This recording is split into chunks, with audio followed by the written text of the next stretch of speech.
Hello everyone, welcome back to Eastwick Cottage Garden. Today is a wonderful day. It is about 70 to some degrees and it is sunny and it's not super breezy. So we're gonna get out here and get some garden cleanup done and to plant up some of the pansies and celosia that we got on our recent plant shopping haul and just kind of enjoy the day and see what we get done today. For those who are new to the channel, my name is Tracy. I garden in Zone 7B in Southeast Pennsylvania, and these are my garden chronicles. So, welcome to the channel. I'm going to set the camera up, and we're just going to get going with the activities of the day.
Okay, so we took a little bit of a break and I also did some things off camera.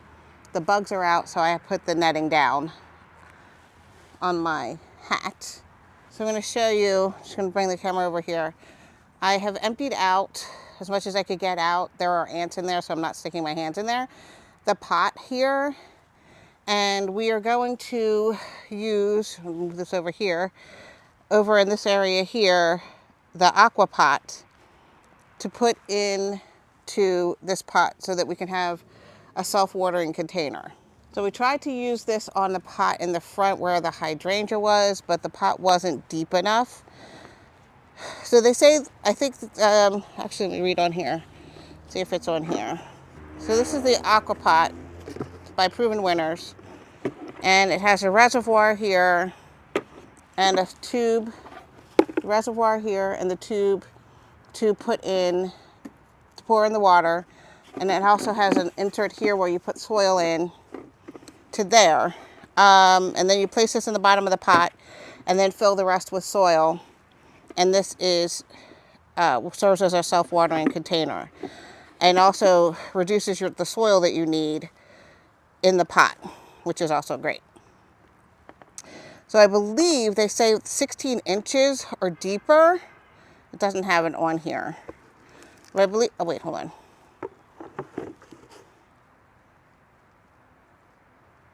It doesn't say on here, but I think I saw on the website 16 inches or deeper.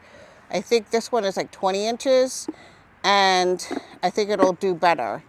I think the pot that I used before was just about 16 inches, and it didn't quite fit with the root ball of the hydrangea. So it might sort of work better. I have another one. I'm going to try to use it to see if we could plant some of the pansies in the front using the AquaPot.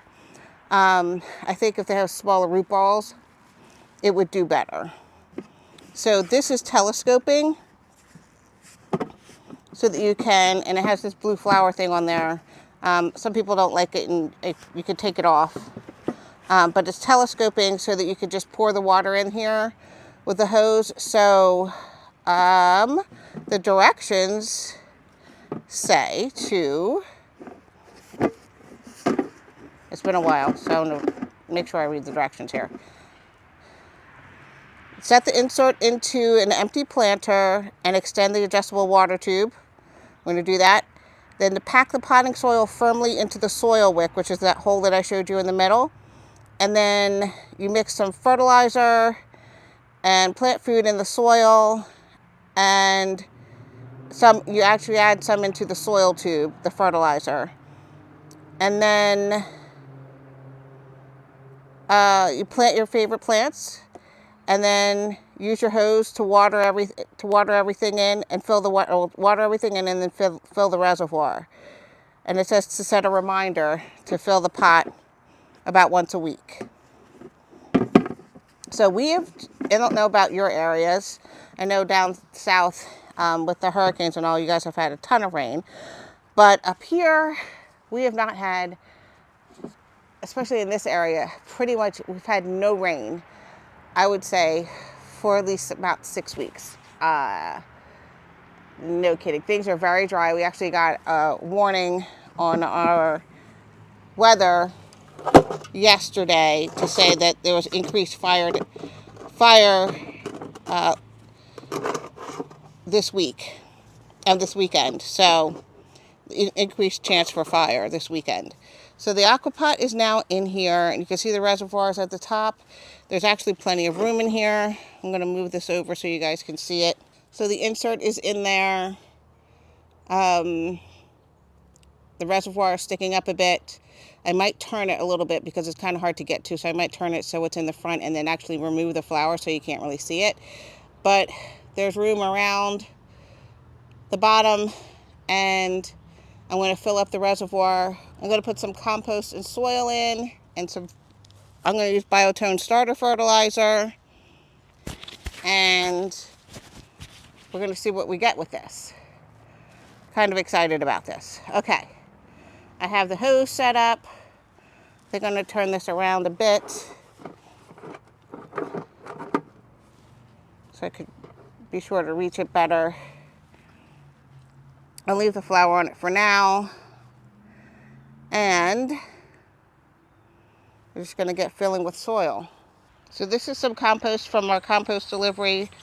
So I'm going to put a little bit of that in there.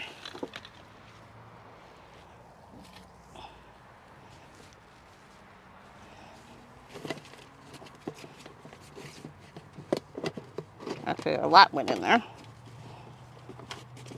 And I'm going to put some starter fertilizer in this.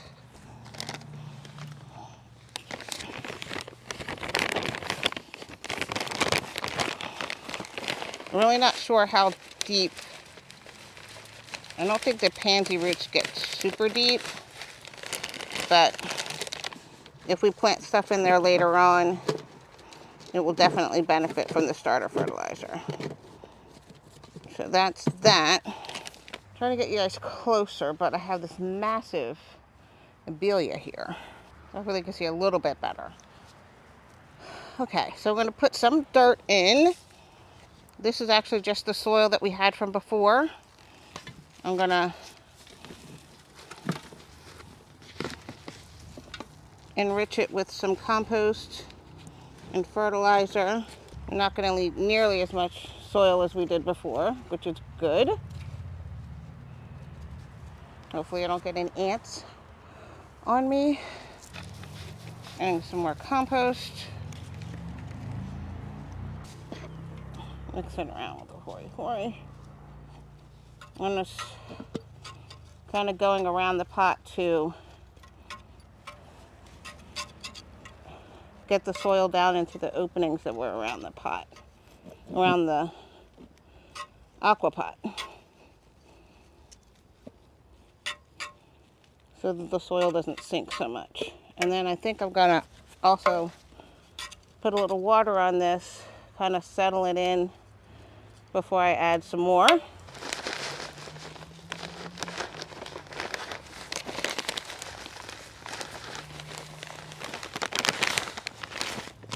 For those who aren't here, the bag is upside down. I know it, I actually put a hole in the bag so it doesn't spill all over the place. We're just using the hole as the opening.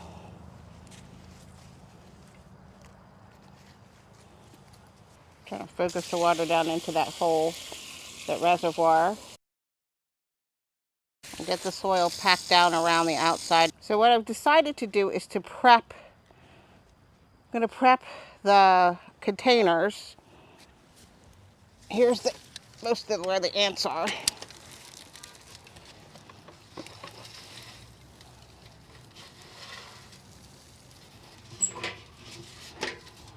It's going to go back to your home. I'm just going to use the hori. So, oh my goodness, and a giant spider. All kinds of things happening here. I'm going to put some fertilizer in the hole as it recommends. Hopefully the ants will settle.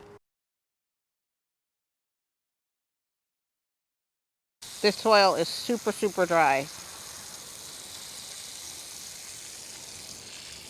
No moisture at all. I don't know how much it's going to take to fill this up. Just going to go for it, see what we get.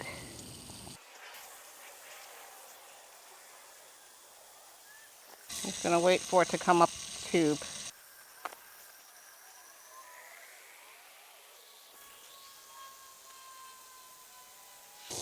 Okay, it's coming back. Okay, I think we're full. And I'm not sure if you can see, where are they? The little terracotta ball here. I put them in here years ago. They're supposed to help with retaining moisture, but this pot was so ginormous that I don't know how much good it did. All right, so just gonna make sure the soil is aptly wet for planting because it was super dry. Okay, that should be good enough for planting. That's one planter prepped. I don't know if you guys could see all there are aphids flying around. But I'm very glad to have this hat with the netting so I don't have to worry about them going up my nose because that's disgusting. So we have some tomatoes that are kind of ripe. I'm going to pick these and this pepper.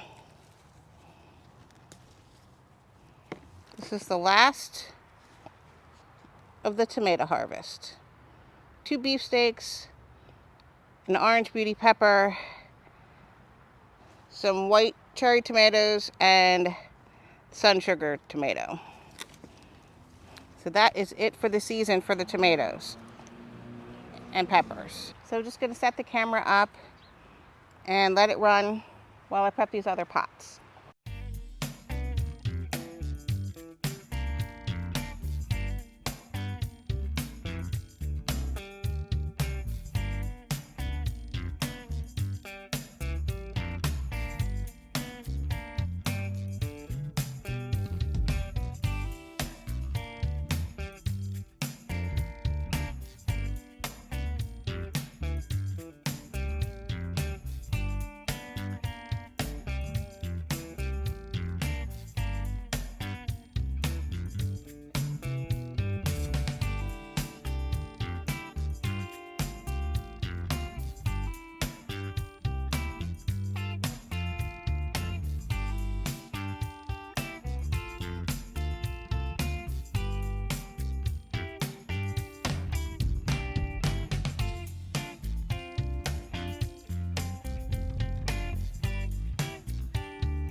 Okay, I think I'm going to do one more task for today before I call it a day.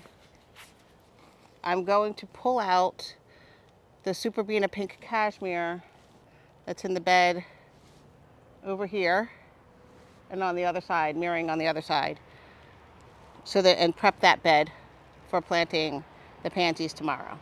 So that's going to be the ending task of the day, and then we're going to go in and take it easy.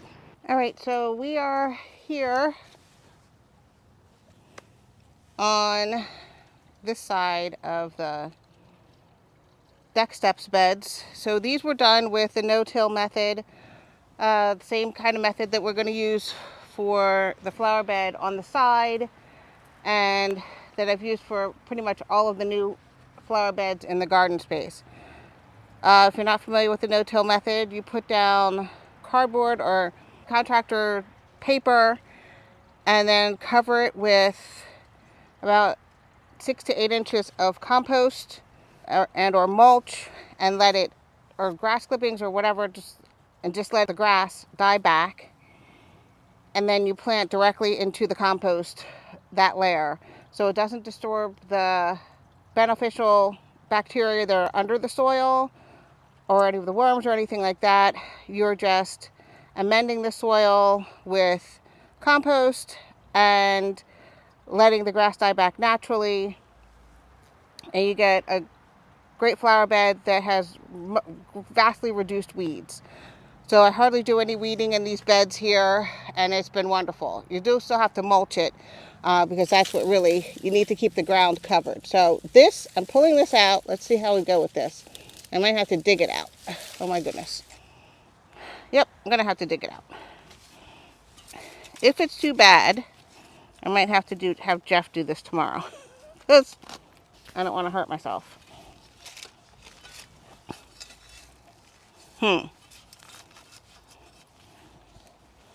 This whole thing right here is one, if I said before, but those who are new, is one Super Beana Pink Cashmere plant. Oh. And it pretty much took over this section of the flower bed.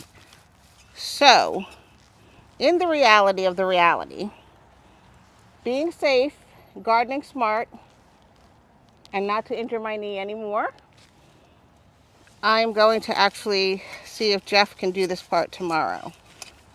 So I'm going to have him remove the Super Beana first thing, but he's also here to put down more cardboard and compost for the new flower bed over on the driveway side. So while he's putting down the cardboard and the mulch, I will be prepping the soil over here, and then planting up our pansies and celosia. So that is where I'm going to leave it for today. I'm going to do a real quick walk around to show you what we've done. So depending on how long this video is, this might be the end of the video, or it might just be a pause to pick up things from tomorrow. Okay, we're just going to do an overview of what we accomplished today in this space. So pretty much we worked wholly in the immersive garden space.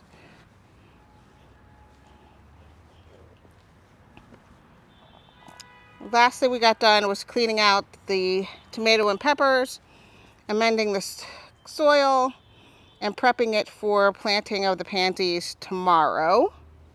And then we also did some removal of weeds back in this area. We also took out the coleus and Biden's Campfire marshmallow that was in this pot, amended the soil. We added the AquaPot Insert, and prepped it for planting in tomorrow. Did some removal of weeds back in here. There was bindweed back in here that we took care of that. We did some trimming of this area. I still need to rake and clean up a little bit more, but we did some cleaning of this area for cutting back the ivy on the path so we could walk better back here. As I mentioned before, this is something that needs to be done several times a year to keep it in check. And cleared it out. A big old shadow here. Cleared it out of this area as well. So that's what we did in this part of the bed. And I did some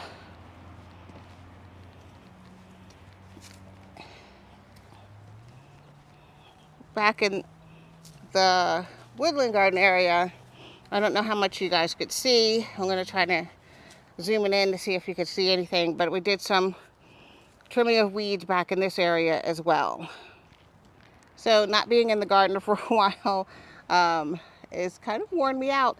Anyway, so I'm just going to rest my leg. Just take it easy. I'm going to clean up and we will get back at this tomorrow. So I hope you're doing well. I hope your families are doing well. Thank you so much for all your watches and shares and likes and subscriptions. If you haven't subscribed, consider subscribing.